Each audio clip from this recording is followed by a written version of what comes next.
And good evening.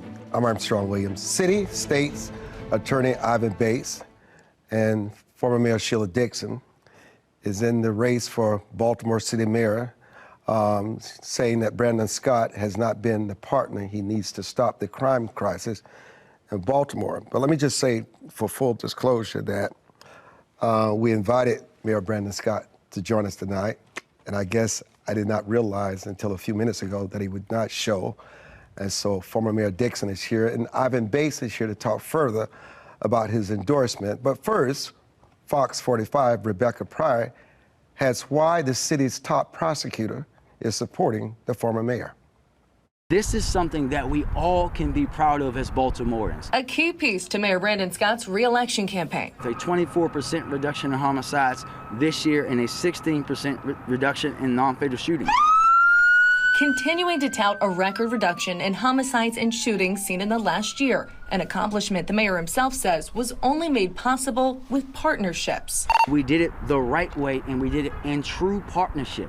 Federal, state, and local, and we'll continue to do it in the next term. But today, a top partner in the city's crime fight. The mayor has touted over and over and over and over again, GVRS, GVRS, GVRS.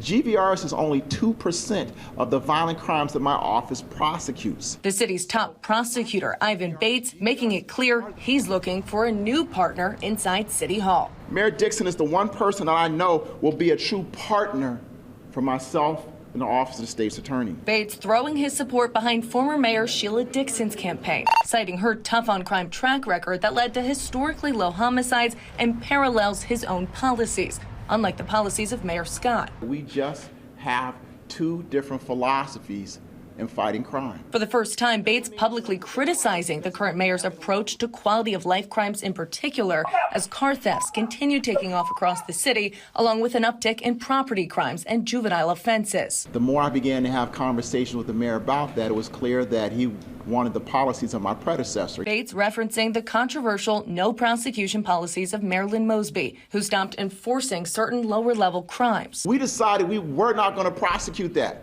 and lawlessness came about. Meanwhile, Well, that's just a flat-out lie. Mayor Scott denying any support of Mosby's past policies. I wasn't involved in her policies then, I'm not involved in them now. And any acknowledgement of a rift with Bates. He has not directly spoken to me or asked me or had raised any concerns about how BPD is operating. But with a battle clearly brewing between them and an election just over a month away, political analyst John Deedy says the high approval rating of Ivan Bates. His crime policies are working. Leaders of the Maryland legislature are adopting and supporting many of his ideas. Could make this the most influential endorsement of the election. I think it's a huge endorsement because Ivan Bates is the most popular politically elected leader in Baltimore. Rebecca Pryor, Fox 45 News. I think many in Baltimore is grasping the fact that Ivan Bates endorsed Ms. Dixon today, but we wanted to invite you on to talk about your running. Ivan Bates will come in and join us later to talk about that endorsement. You know, you've served as Baltimore's first female mayor, and you have a storied career here in this city. Why, at this stage in your career, have you decided to come back and run a third time in as many elections? So, Armstrong, that's a good question, and I had no intentions of running for mayor. I like what I do, advocating for minority businesses. I work with nonprofit groups and helping to empower communities. I'm very active in a whole host of issues that dealing with my church, et cetera. But a day doesn't go by over the last 4 years where people haven't stopped me in the elevator, in the supermarket, driving down the street, pulling down their windows, saying, Sheila, please, one more time, please do it. And to be honest with you, initially when Mayor Scott was elected, I accepted it.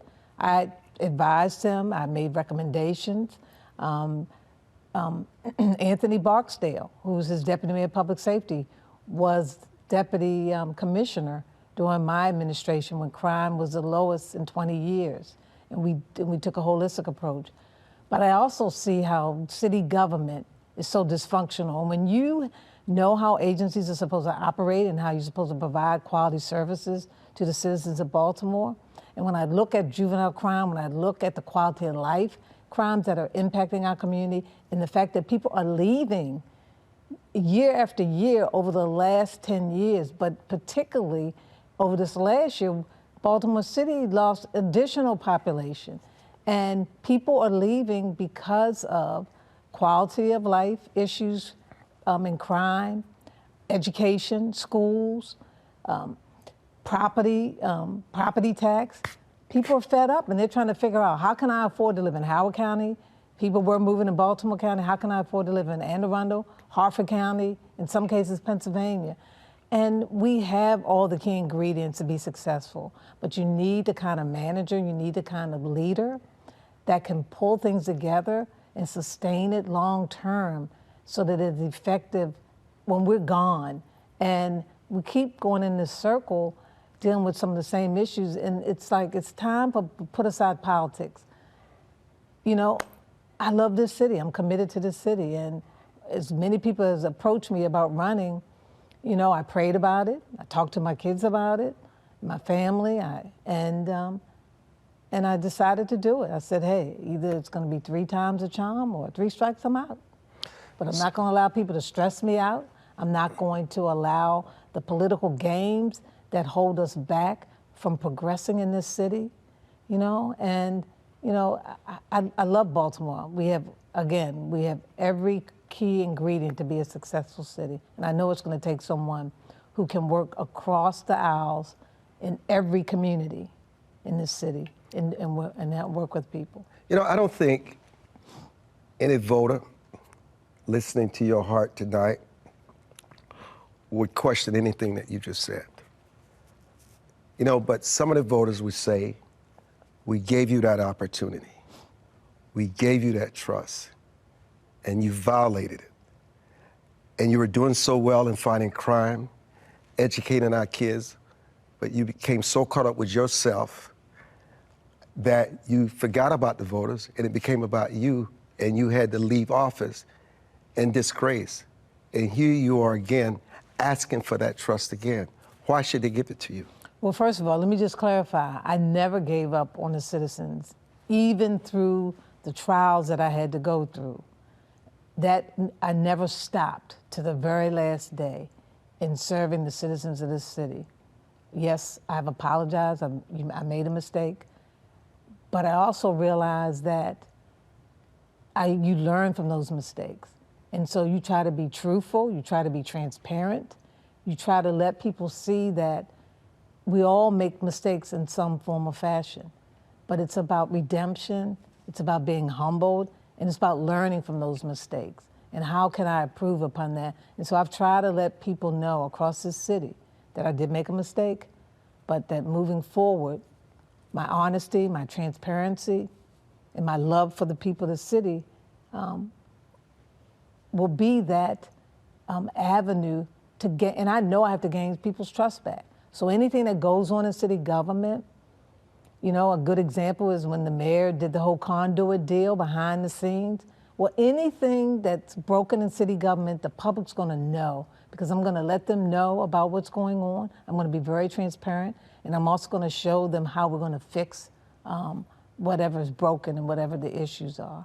But isn't it, and you are part of this, as an elected official, when you give your best, you think you're doing a good job, there are a lot of voters who tell you what you want to hear. Isn't it easier to run as someone who's challenging the incumbent versus someone like yourself, because you really don't have a record to run on now except what you just discussed? How can you assure the voters, because voters are desperate, the crime, the drugs, the education, the economy, the day is the last legislative day, they want teeth in the juvenile justice. How do people know that Sheila Dixon, if they give her their trust again, that you can make a difference other than what they have now? How? Because people who have encouraged me and who stopped me on the street to run again know what I did in the past, and that I will do even more. What did you do in the past? Forward. I reduced crime to its lowest. Keep in mind, we were in a recession, a historic recession.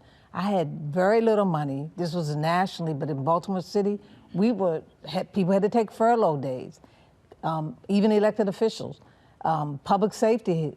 But even with the recession, we were able to reduce crime. We took a holistic approach. We didn't lock our way out of it. We were able to work with our schools. I created programs, community schools, where we created partnerships with schools and the business community and the nonprofit community. We cleaned this city. We greened this city with tree canopies. We created the single stream recycling. We resurfaced more roads than has been surfaced. And this is with a little bit of money. We showed accountability. We created a community, a budget that was created for the first time in the history of the city, outcome-based budgeting. I used CityStat and CrimeStat. I created a gun registry where we as a team would go out and someone who was arrested for a crime with an illegal gun, they had to register, and then the different public safety entities would go and visit that person and find out, one, what were they doing? If they didn't have a job, we refer them to a job or a training program. I mean, I can go through a list of some things that somebody reminded me yesterday about creating the first dog parks. The fact that we didn't even have dog parks in this city. We did development in communities, not just downtown. We used TIFs and pilots in communities to create new housing in the Druid Heights community. It escapes me how many other communities that we were working. The good news is you answered. We bought supermarkets here in our communities. You definitely answered the question. You know, Brandon Scott, the mayor of Baltimore, continues to advocate the success of his group violence reduction strategy, known as GVRS, Ms. Dixon. And last year's reduction in homicides, some things that he calls a historic reduction. So what would you provide that is different and more successful than his plan for reducing crime? First of all, I will work with our public safety partners, number one, the state's attorney, the federal prosecutor, our courts, our juvenile services, all our sheriff department, our school police. I did this before because I know it works when you work in partnership. And you look at the strategies in every level of trying to reduce crime. We'll also engage our nonprofits, but I'll do an assessment on our nonprofits to determine which ones are effective, which ones aren't, where we can partner up if they aren't effective, but really working with providing services to communities. And then working with families, and that's where I go back to community schools. If you bring the resources into the school based on the makeup of that community, they'll support mental health, other types of services, not just for the child, but for that family, that guardian or that parent, to use, and it's a model that I got from Chicago, where they took services for kids and families, and schools stayed open longer. And so those are some of the things that I would do differently. And then I would do aggressive recruitment with short police officers, but I would also create an apprenticeship program that's modeled after PG County. They already have the curriculum in place where our young people in high school can, and not just public safety, but also fire, EMS, and other industries as well, created an apprenticeship program where young people can be exposed to these areas, these careers, so they can learn firsthand about what a real police, what a police officer does to help our communities. Hold that. This is Your Voice, Your Future. I'm Armstrong Williams, the former mayor, and now running for mayor again. Sheila Dixon is joining us. Coming up later, the state attorney, Ivan Bates, will join us to talk about why this is the partner he needs and not the current mayor. We'll be back.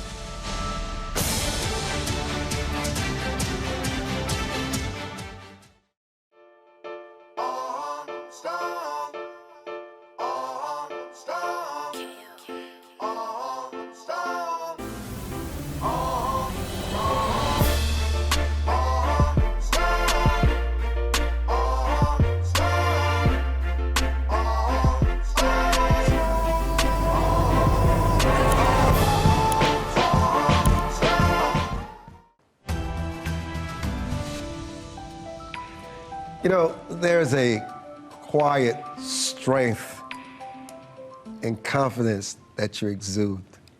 It wasn't there the last time in 2023 when we sat down for what many consider to be a love fest. What has changed for you? Who is this Sheila Dixon? This Sheila Dixon is a person who loves public service, a person who loves Baltimore City, a person whose tolerance for the politics that we deal with that holds us back from being successful, the frustration of having to maneuver through games versus people being just straightforward. The person who is not going to allow people to stress me out, because stress can cause illnesses. And I'm a preventive health person. I'm so proactive with wanting a city that's healthy, because I believe if we're healthy, the city is healthy, the people in the city are healthy, mentally, physically, and spiritually. It's unbelievable what we can do. So complete this sentence for me.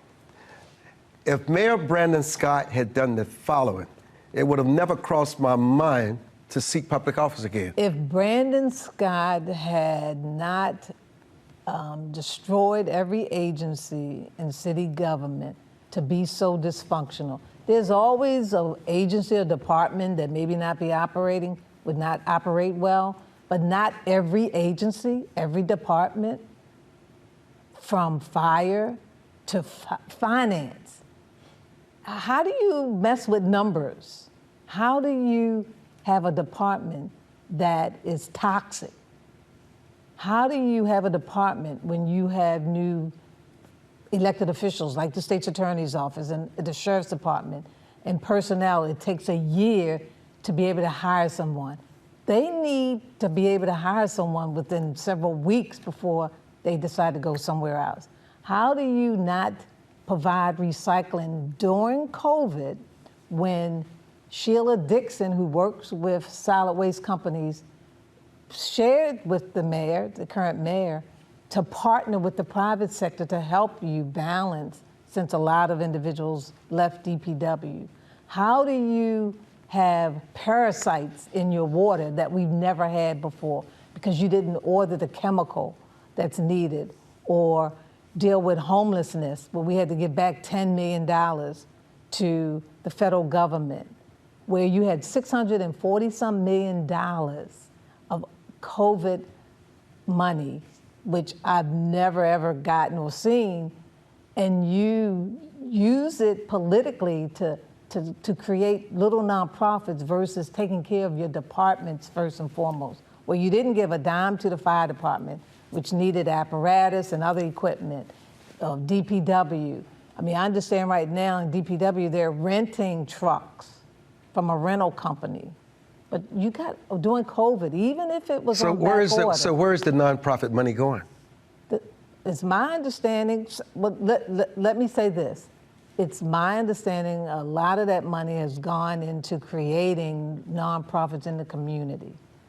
Now, to disclose, Bethel Wellness and Empowerment Center, which I was on the board, we did apply for capital money. The state, through the SEED program, gave us money for a $3.5 million project, renovation project, to create an empowerment center. We did apply, and we were able to match that money. Micah is the administrator of the grant from the state, and the city did contribute through ARPA. But a lot of the agencies haven't benefited from that. So simple question.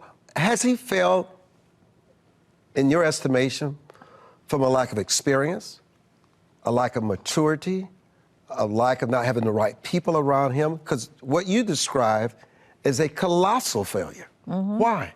Well, I think it's a combination. The one thing that Mayor Dubern, many years ago, when I was a young council person or becoming a council person, he said, whatever you do, learn city government. And I give this advice to anybody who goes in public office.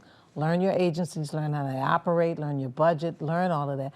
I think that not having a real job in the past, the current mayor, and coming right into city government, working for another mayor and community services, but not having that experience outside of government, not being able, not working with businesses, not managing people. I think also you've got to have good people around you. You have to have good, talented people. The mayor can't do it all, but if you can't recruit good, talented people, and that was one of the strengths that I had. I was able to recruit good people. And then you got to juggle multiple things at one time. You can't focus on one area. As a mayor, you have to juggle multiple things at one time. And I think the mayor's inexperienced in that respect, in being able to juggle that. Because if you never managed and you really don't know how your agencies operate, I get it. People are ambitious. They want to get into public office. They think being the mayor or city council president or a city council person, you can do X, Y, and Z, but you really need to learn city government. That's why civics needs to go back into elementary, middle school, and high school so young people can understand how government works. And it's more than a notion. Before State Attorney Bates joins us, is there anything that you could give this mayor credit for? Sure. I think Mayor Brandon Scott is a nice person. Initially, I think the mayor listened to my suggestions. He hired Anthony Barksdale. I think that he's tried to take other plans, by prior mayors, like take rec centers. That doesn't happen overnight. That's a 10-year plan process, a capital plan. And to be able to open up some additional new rec centers has been a benefit for our young people in the community. But that's not enough. No, it's not enough. Just drive around this city. We're the dirtiest city in America. That's an embarrassment. I love art, but graffiti's gotten out of control.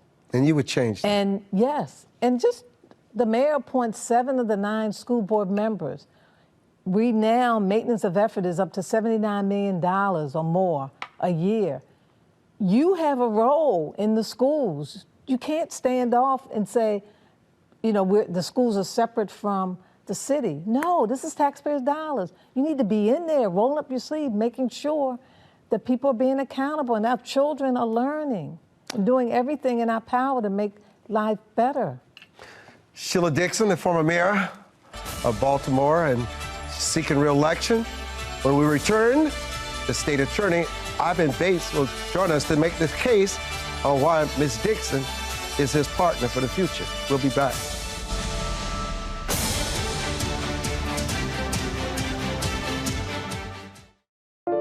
It is easier to build up strong children than to try and repair broken men.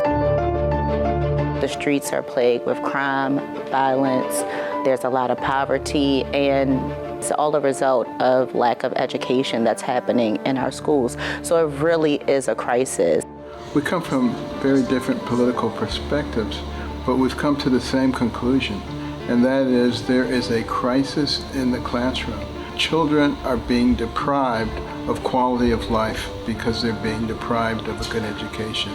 We must solve this problem. It's incumbent upon all of us to join hands together to get this done. We can't afford to wait one more day before we address these issues, because every day we lose another child. Let's stop the politicking. Let's stop the games.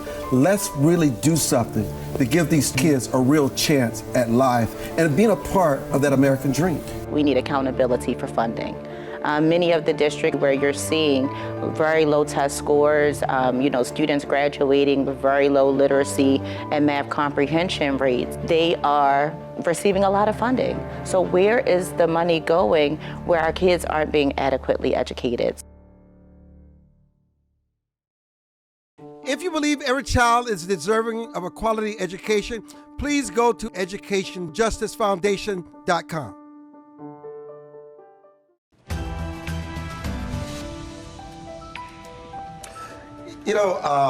Ms. Dixon, I would tell you this. You were the first former or current elected official to endorse Ivan Bates for state's attorney in 2022. Some say that's why State Attorney Bates is endorsing you today.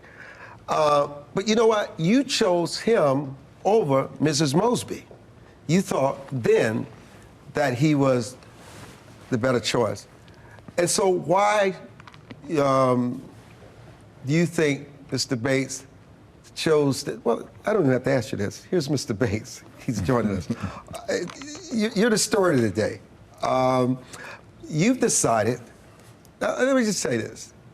You know, I saw the article in our Sun newspaper, what is perceived to be the acrimony between you and the mayor.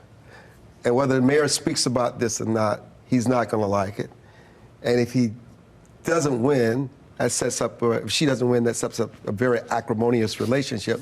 And I'm sure you're a very smart man. You thought about all this, but in spite of all of this, and having a working relationship with the current mayor, you took a bold move today. You decided to endorse Sheila in your face, Mayor Scott, for mayor. I mean, that was a boss move. Why? Why? There was so much at stake. You know, first of all, I want to say thank you for having me.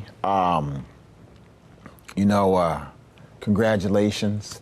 You know, when I sit down and think about, you say boss moves, you think about, you have to do what you know is right. You look at your career as a journalist, you've done the things that were right. You've made the moves to put you so that you could be successful.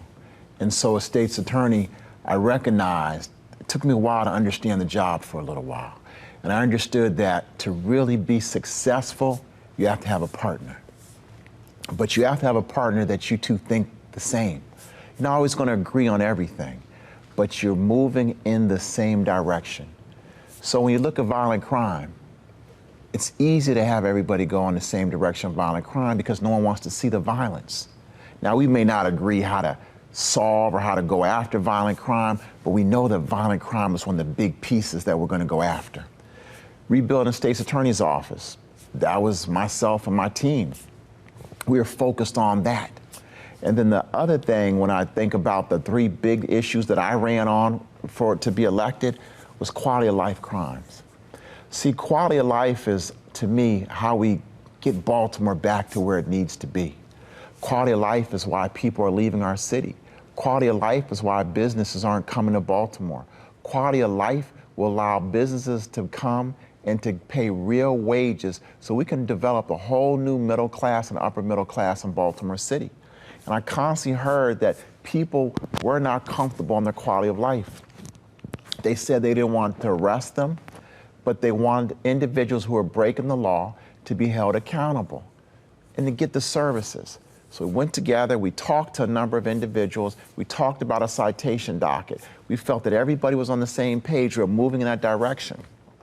And then, we had this big press conference where the mayor was with me, the police commissioner, the different unit divisions from the mayor's office. If I'm mistaken, Monzi was there. We were united front. It was back in June, May or June of last year. And then when it came time to do the work, the mayor, unfortunately, and his team were silent. Next thing I know, I looked around, my team they were carrying the load. We were working with Baltimore Police Department, carrying the load. And Monzi was silent. The police department, they weren't writing citations. We went before the city council. City council was burning us up, wondering what's going on. Why aren't they writing citations? And I was making excuses for the police department. We'll get the data later, give us some time. And then we begin to really understand what's going on, and you're having those discussions with the mayor, and you're realizing that we just don't have the same view. We started out in the same direction, but we're going in different directions now. And so to me, I made a conscious promise to the citizens of Baltimore City to focus on quality of life. But the other thing, I'm not a politician, I'm a lawyer. And being a lawyer to me was making sure that I kept my promise to the citizens. That for me, who was going to be the partner that I had known and that I would look at to say, hey, we can do this together. And number one, you're focused on violent crime, but also focused on quality of life crime. And to me, that was easy. It was Mayor Dixon. I watched her do it before. I knew she would do it again. And for me, it's just a partner. I like Mayor Scott. My daughter loves Mayor Scott. However, this isn't necessarily a fight. we just don't agree on something. And it's just that plain and simple, philosophical differences. You know, speaking of that rift between you and Mayor Scott, as outlined in our Baltimore Sun, which highlights the differences between you and the first-term mayor as it relates to public safety, it also showed that the mayor chose to have a separate press conference 2 hours before your planned press conference, which he was invited, and put forth a document to the media that makes it appear as if this takedown of 20 juveniles with over 100 charges for, let's say, over 50 violent incidents you announced was all his idea and the work of his BPD? You know, I don't necessarily say it was a rift. What I would say is that when you, in the political season... He would call it a rift after you endorsed In the political season, he would. In the political season, I think sometimes people do things when they're in certain positions. And I think the problem that bothered me the most, it wasn't about Ivan Bates, it was about the hard work that my prosecutors did, hundreds of hours they put in this case, talking to a judge about what we can do and what we can't do. What bothered me more than just announcing it or leaking it, you didn't know the mayor gave information that wasn't actually factual, wasn't accurate. And so if you don't give information that's factual and accurate, then you break the trust of the community. And then based on what you're giving that information, it impedes our case, our investigation, and we have to do things from a different perspective. So you're saying the mayor has lost your trust? I wouldn't say he's lost my trust. I would say his actions were those that violated the trust of the state's attorney's office. Lost means you can eventually get it back. Violated means that it's been bruised, it's been hurt. We still will work together, and right now we still are working together. But, you know, I have a job to do, and my job entails that I must work and trust with the mayor. And I will do that. But I also recognize, for me, that there's a partner that I would rather have working hand in hand with my office so we can work together. But, you know, there's something else going on here. You know, while I give great respect to Ms. Dixon, there's a much deeper principle going on here for you. You know, and I think this is something that the American people can resonate with. These kinds of things stay behind the scene. You bite your lip, you hold your nose, you go for it because he has the power. I think you're so committed to fighting crime and violence in this city that you don't want to see another victim, whether it's from car theft, carjacking, youth violence. It's just not worth it for you. And if it takes you for having a separation with the mayor, then your position was a principled one. You can no longer be a hypocrite. So it seems more that it was love for the city and not just your deep respect for the partner you're choosing to endorse. Well, of course, it's going to always be the deep respect for the partner I'm endorsed, but I love the city. You have to remember, I had a whole nother career, built a law firm from scratch, walked away at the height of my law firm and my law career. A lot of my friends still ask me why, but because I love the city. At the end of the day, I ran for the position because I love my daughter, because I want my daughter to love and to grow and experience the city, and not just my daughter, but all the other children. I moved to Baltimore almost 30 years ago to take care of my 75-year-old aunt. I watched her suffer, you know, because she lived below the poverty level in Baltimore City. I watched her be a victim of crime. And so for me, I've been blessed beyond my wildest dreams, just being able to go to law school in ways that my family never were able to have that opportunity. So I really am a big believer, to whom God gives, much is given. You have to give it back. But I think then the real question is, give this city a glimpse that if Sheila Dixon is your partner, what will this city become? I think we get back to being the city that we've all dreamt about. I think you'll see businesses coming, businesses moving here. You'll see families, instead of leaving, families will want to be here. You'll sit down, I believe, under Mayor Dixon, you'll see the school system changing what's going on. And I think when it comes to crime, individuals know they'll be held accountable. But also, I think working with juveniles to figure out what's happening in those early stages so we don't have to start continuously locking up the children. They will get the services that they need Parents will get the services they need, and we will feel we are moving in the same direction together. That as one that, like they say, as I'm eating, everybody's eating. And in Baltimore City, it feels like they feel nobody's eating. We are all moving together in the same direction. Our dreams are becoming reality, and it's a way for children to know that they belong here, they love here, and their dreams will be made here. You're shaking your head. Well, I'm agreeing with him because we have every ingredient to be successful in this city. We have so many great communities in this city and the people in this city, but we have to maximize their potential. And it's not just about government doing it, but we have to have partners across the city, public safety, faith-based, nonprofits, businesses. We all have to step up, and people want to, but I'm sorry, people that I talk to in the business community and other communities, there's no conversation between the administration, the current administration, and the business community. Certain communities never hear from City Hall.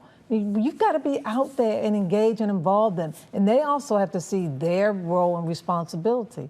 I do want to back up on one piece, though. When actually, the first time that Ivan Bates ran, and he came to me and asked me to support him, I didn't support him, but I gave him some advice. I said, I'm not going to get involved in this race because I respected the current administration, Marilyn Mosby. The second time when I noticed and I saw a huge difference, because I worked with a really good state's attorney, and I knew that partnership, back when I was mayor, that made a major impact, along with the federal prosecutor and others, in reducing crime. The second time, in noticing what was going on in the city, particularly with quality of life issues that the Marilyn Mosby did not want to deal with, I knew that Ivan Bates was the person. And at that time, I had no intention, it was not on my mind to run. So this is not a matter of, because I supported him, that it's vice versa, because it's not that at all. Because at that time, I had no intentions and no plans to run. But I knew he was going to be the right person based on his ideas, based on his experience, working with many of those criminals that are in our community, as a defense attorney. And then he also worked under Pat Jessamy's administration as a young attorney. Yeah. And then his family, because that's important. So I just wanted to clarify that. Let me, Mr. Bates, the mayor consistently speaks about the success. I mentioned this to Ms. Dixon about GVRS strategy was the sole contributor to the reduction in homicides last year. Never mentioning you or your federal partners, U.S. Attorney Eric Barnes, the Governor Westmore, and how you all work together in these takedowns of over East Baltimore. And your agency is a part of these GVRS cases. How effective is this program in the overall fight against crime? Well, I think first let me explain GVRS, because some people hear the name, what does it mean? GVRS is a gun violence reduction strategy, and it was here before I became state's attorney. I think this is the third year that it's been here. And so basically what it says is that there'll be an area and that the mayor and the police department will give about 40 some extra officers to that area. So they flood that area with police.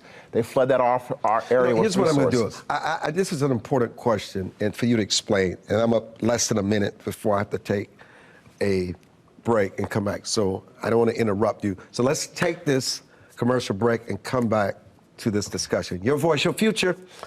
I'm Armstrong Williams.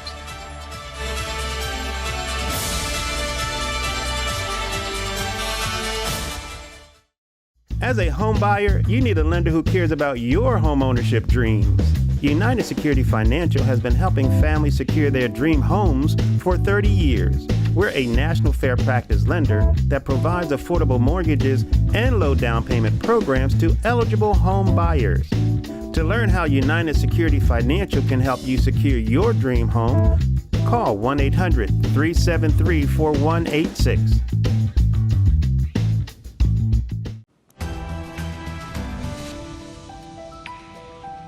Please continue. So with GVRS, what happens is that you take 40 officers from all around different districts of the city and you flood the officers into that one particular district. Once it was Western District. You give services to the individuals in the district and you tell them, look, we know you're involved in criminal activity, and if you don't change your life, change your ways, we're going to hold you accountable, we're going to prosecute you, but here are your services. So that's kind of the philosophy behind that. So in 2022, the GVRS was about 2% of all the violent cases that my office prosecuted. So when you talk about really that would lead to a major reduction in crime, that's 2%. You know, one of the things that I also look at, because GVRS specifically was in Western District for about 8-9 months and then went to Southwest District for a couple months. And so for us, we have an understanding. You know, when I look at GVRS, the concept itself, it makes a lot of sense. It's a good concept, but we're struggling with officers. We don't have enough officers and even enough prosecutors to really expand it. But when I look at what's been going on, is everybody's been at the table. The U.S. Attorney's Office, in 2022, they took 60 cases from state to federal side. In 2023, they took 90. In 2022, my office convicted 89 people of homicide. In 2023, it jumped to 136. What you're beginning to see is that we're doing takedowns in Eastern District. The numbers in Eastern District went down dramatically in 2023 compared to 2022. And when you talk about crime, the reduction, one of the things you realize is this. The trigger pullers, and there's only a couple select group of consistent trigger pullers, they're not there on the streets because they're in jail. We looked at the numbers. Officers have done similar number of arrests for guns in 2022 and 2023, and our office did a similar number of convictions for handguns 2022 and 2023. The biggest difference we're finding is looking at the sentences. Individuals are going to jail in 2023. So what that tells me is everybody was working together to do their part. You look at a program such as ROCA. ROCA's been in the city for a while, and they're really changed the minds of young people to give up the guns. So it's not one thing, it's a we thing. And that's what really has led to reduction of crime. You know, Ms. Dixon, there are contradictions on how much influence the mayor has over education in this city. You seem to think that he could do more.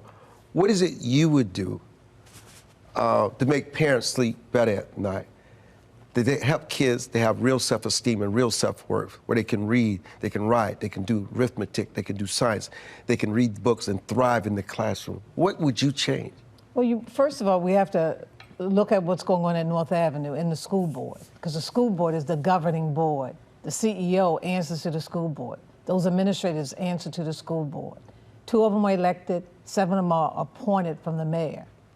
Most people don't even know who the school board members are. Most counties, you know the school board members. They're vocal, they're involved, they're engaged. Then you have to look at school by school, the failing schools. You know, I work currently with a charter school. We have a program where we're providing truancy, where we're in there with a former officer who's helping that school to build up attendance. And so he's out visiting those kids and those families to figure out what the challenges and the issues are. Well, how can we implement that in other schools that the truancy rate is extremely high? And let's go back to elementary school. We have to stop passing kids for the sake of passing them if they haven't mastered a skill in math and reading. You gotta really work with those children. Let's look at providing after-school tutorial programs for young people. Everybody learns differently. There are a lot of kids who are dyslexia who no one's taking the time with them, and they think that they're dumb because they don't read correctly, but it's all in how they interpret their reading.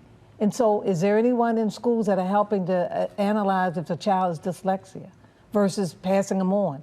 We got to bring those parents and guardians in the school. They've got to be involved and engaged. My mother used to be a parent liaison worker. She would be in the school doing workshops. She would visit parents.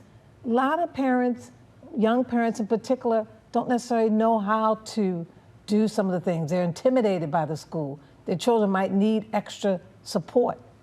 And there's resources. We're number 3, if my memory serves me correct, in the country per pupil. And so in today's classroom, our kids should be thriving. I went to school here in Baltimore, public schools. It was 1,000 students at Northwestern High School. 99.9% of those young people, when they left high school, they had a plan of action. We need to start sooner. And that's when I talk about apprenticeship, exposing kids to careers, exposing young people to opportunities. You know, it doesn't matter your environment, and I told my nephews this, doesn't matter the environment. They lost both of their parents to AIDS. They were raised by their grandparents, and we were part of that village. But it doesn't matter. Even if you live in a poor community, doesn't mean you can't bring yourself out of that. And so we've got to constantly be in people's face. We've got to do tough love. You know, people ask how I disciplined my kids when they were young. You could look at a child and say, they got the message. Cell phones, I understand young people have cell phones now, but maybe we need to have them put them up, and they probably won't like hearing this from me. I think that school day needs to be extended. And then in the evening, we have programs and classroom opportunities for those adults who are taking care of those children. And every school should know the makeup of the families of those children in that school. Mr. State Attorney, the legislative session is ended. You and Mr. Barron's and the governor fought hard for the juvenile justice. What can the people of Maryland look forward to out of that session? Well, I think when you look at the simple fact that the legislature has passed juvenile, that is going to be important. And it's important because it allows us to hold our juveniles accountable in another way. But it's also important because it's really prioritizing the services that so many of the juveniles need. It's a checks and balances also on DJS. One of the things that I'm very excited about is there are a number of bills that we had originally, meaning the State's Attorney's Office, that speaking with the governor and his team, they were also able to take some of our ideas and put them in the bills that they put together. One thing in particular talked about GPS monitoring, where DJS must inform the courts and the prosecutors and the defense within 24 hours if a juvenile absconds. That's really big because the first murder of the year was a young person on GPS monitoring through DJS that was gone for about 6 days. We could have been looking for that young person if we would have known. So those are types of things that we're going to hold juveniles accountable, but also we also understand that with DJS, they're going to have a more robust center program, and they're also going to let young people who do some very violent actions, but they're under the age of 13, we have the resources to get you the help so we can deal with those issues and problems that you may have at the very beginning. You know, Ms. Dixon, Baltimore residents continue to be plagued by urban blight and the lack of good paying jobs. What can be done to attract other industries to the city of Baltimore? The city has to be open through our economic development opportunities. We have to be that cheerleader to go out to these various conferences where ICSC is one of the biggest international economic development effort. In the past, we were able to attract Target to Baltimore, and as well as we have to look at, we don't have Bethlehem Steel anymore, but we have energy, solar. We also have wind. We have to look at these new industries. We are now a tech hub. So how do we work with the GBC, Greater Baltimore Committee, and others in the tech industry to figure out how do we incorporate what they're doing within our schools? Because our children, we have to prepare them. And it goes back to exposure and experience. Construction will be here when we're all gone. But there's a disconnect between the technology and instruction and what's being taught in some of our vocational schools. And it's exposed. Everybody's not going to go to college. You know, we went through this whole effort where everybody's going to go to college, but we forgot about many industries where a young person can make more money than a teacher. I don't know if you've had to hire a plumber lately, but you generally pay $150 to $175 an hour. But again, exposure and connecting our business community with our schools. And then last but not least, we have to make sure we streamline the process for permits. Just think about what's happened with the Key Howard, the bridge, and the port is a huge industry in Baltimore. And we've got to get that back open. We've got to work with those small businesses to make sure that they don't lose the business and that we lose business to other counties, other states. And a big piece on that is we might have to make a sacrifice and open up some roadways within the city to get from point A to point B. It might be frustrating for the citizens, but ultimately it's going to be some opportunities that we can grow from. I want to remind our viewers tonight that Mayor Brandon Scott was invited on the broadcast tonight for this discussion. And we were hoping until the last minute that he would show, but given the big news of Mr. Bates' endorsement of Ms. Dixon today, we also reached out to him just in case to talk further about this endorsement. I wish the mayor would have joined us. That's his decision. We have to respect his decision. But it is obvious that if the mayor would have worked with you as a partner, he would have been the person you would have been endorsing today and not Ms. Dixon. Yes. For me, I just want to get the job done, the work. And I recognize that the mayor is supposed to be the leader. The mayor is the one who's going to dictate what's going on. For me, making sure that I have a partner and that public safety is number one, that's my job. As the chief law enforcement officer, I'm focused on public safety. And I know if I do my job, then the mayor has the opportunity to do other things and not worry much about public safety. You're one of the most popular political figures in the state. People have a lot of trust in you, and I know the corner of your realm is trust. You're not endorsing Ms. Dixon in a whisper. You're doing it boldly. Why? And we have less than a minute. Bold. Well, I'm a resident. I live in this city. I vote in this city. I get taxed in this city. And so for me, if I want to do something, and I'm going to do something, then I think it's only fair that I do it so it's out in the open and that the citizens and the residents know exactly how I feel and who I want to give my trust to and who I'm asking to be my partner.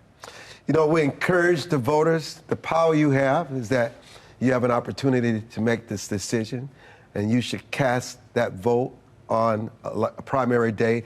I want to thank you, Ms. Dixon, always for joining us. Much respect. Thank you for joining us today. Mr. Bates, it's always a pleasure. Thank you for what you do. And we want to thank this wonderful production crew here at Fox 45 and the Sun newspaper for being a part of making this possible tonight. And that is the Baltimore Sun, where the sun continues to rise. I'm Armstrong Williams. Thank you so much for joining us. Subscribe to the Sun.